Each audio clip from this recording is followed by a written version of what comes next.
semua, salam sejahtera Malaysia. Hai semua, salam sejahtera Malaysia. Hai semua, salam sejahtera Malaysia. Hai semua, salam sejahtera Malaysia.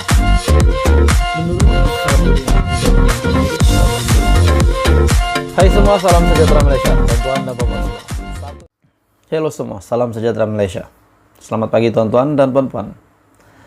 Satu isu hangat yang saya nak kongsi, satu ulasan menarik yang saya nak kongsi dengan Anda semua, di mana terdapat satu kabar angin yang menyatakan salah seorang pemimpin daripada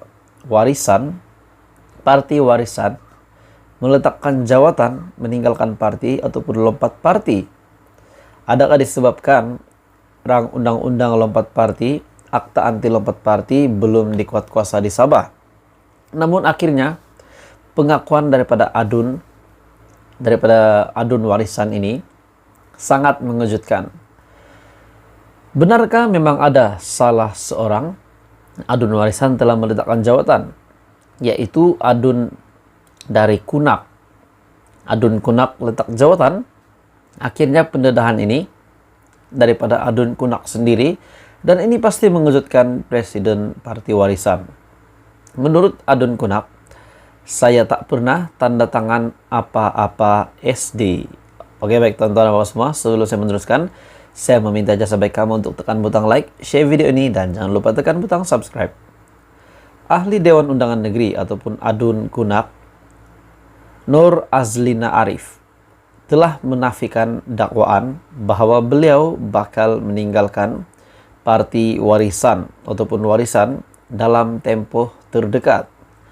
Katanya dia tidak pernah menandatangani sebarang dokumen surat akuan bersumpah ataupun SD untuk bertukar parti seperti yang tular di sebuah portal.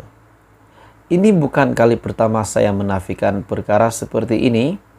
Jangan percaya, perkara ini tidak betul. Saya menafikan tidak pernah menandatangani apa-apa SD bagi tujuan menukar sokongan kepada parti lain.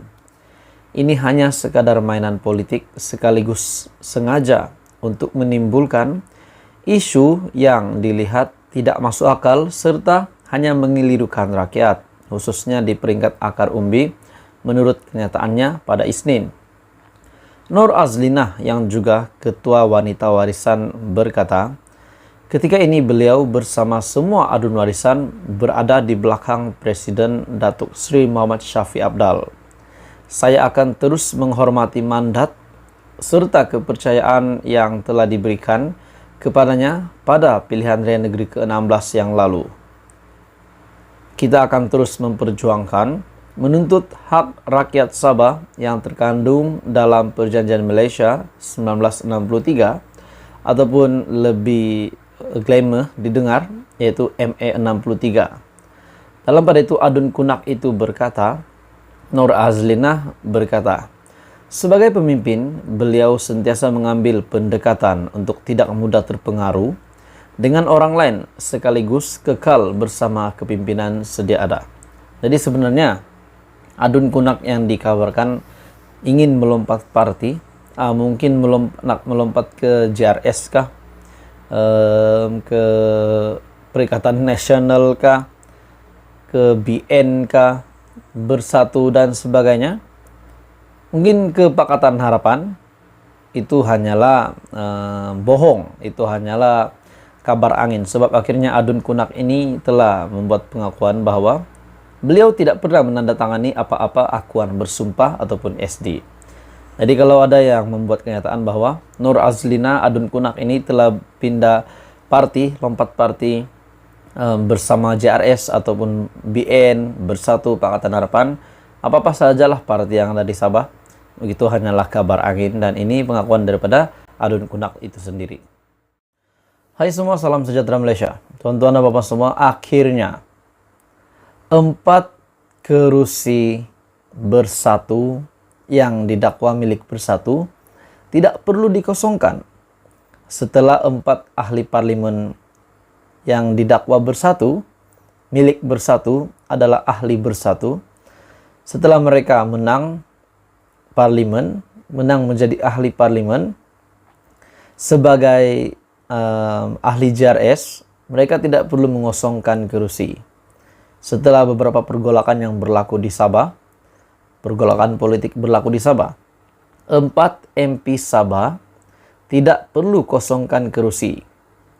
4 ahli parlimen daripada Gabungan Rakyat Sabah tidak perlu mengosongkan kerusi parlimen yang dimenangi pada pilihan raya umum ke-15. Dan perkara itu telah disahkan oleh ahli parlimen Sipitang, Datuk Mat Bali Musa, yang telah memaklumkan bahawa beliau menerima salinan surat daripada Speaker Dewan Rakyat, Datuk Johari Abdul, menerusi email. Jadi sudah sah, sebab ini keputusan ini rasmi daripada Datuk Johari, yaitu Speaker Dewan Rakyat. Menurut ahli parlimen Sipitang tersebut, saya menerima salinan surat dari Speaker Dewan Rakyat yang dihantar kepada Datuk Seri Dr. Ronald Kiandi yang mengatakan dan memutuskan bahawa tidak berlaku kekosongan kerusi di bawah perkara 49E dalam kurungan 1 Perlembagaan Persekutuan. Maknanya, JRS tidak akan hilang 4 kerusi dan Bersatu pun tidak sudah dapat mendakwa bahawa kemenangan keempat kerusi itu adalah milik Bersatu. Dan sekiranya mereka memang benar menang atas tiket JRS, mereka tidak perlu pun mengosongkan kerusi itu walaupun telah didakwa mereka adalah ahli Bersatu. Dan ini satu lagi kekecewaan besar kepada Muhyiddin Yassin dan kepada seluruh Perikatan Nasional. Email sudah diterima menurut ahli parlimen Sipitang tersebut, yaitu Mat Bali Musa. Sementara itu, ditanya adakah keputusan itu membabitkan 3 lagi ahli parlimen lain, beliau memaklumkan bahawa mereka turut menerima email yang sama. Sebelum itu, Parti Pribumi Bersatu Malaysia ataupun PPBM telah menghantar notis kepada Speaker Dewan Rakyat untuk memastikan bahawa telah berlakunya kekosongan luar jangka dalam kalangan ahli Dewan Rakyat menurut perkara 49E dalam kurungan 3 Perlembagaan Persekutuan yang melibatkan 4 ahlinya. 4 ahli parlimen itu ialah Mat Bali, Datuk Armizan Muhammad Ali dari Papar, Khairul Firdaus Akbarhan dari Batu Sapi, dan Datuk Jonathan Yassin dari Ranau.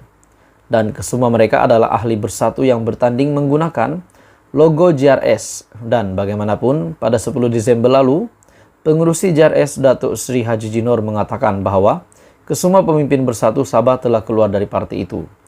Jadi akhirnya teka-teki persoalan-persoalan yang menjadi teka-teki kepada ramai orang, pada akhirnya 4 ahli parlimen ini yang menang di atas tiket JRS tetap menang, tetap memiliki kerusi parlimen di 4 parlimen ini sebagai ahli JRS. Dan ini satu berita baik kepada Haji Jinor yang tidak akan hilang pun 4 kerusi parlimen tersebut. Dan seperti yang kita tahu, Gabungan Rakyat Sabah adalah salah satu gabungan yang menyokong Kerajaan Perpaduan hari ini, menyokong Datuk Seri Anwar Ibrahim sebagai Perdana Menteri untuk memimpin dan mentadbir Kerajaan Perpaduan hari ini. Jadi tuan-tuan dan semua, apa komen Anda? Teruskan bersama di dalam channel ini untuk perkembangan politik yang lain.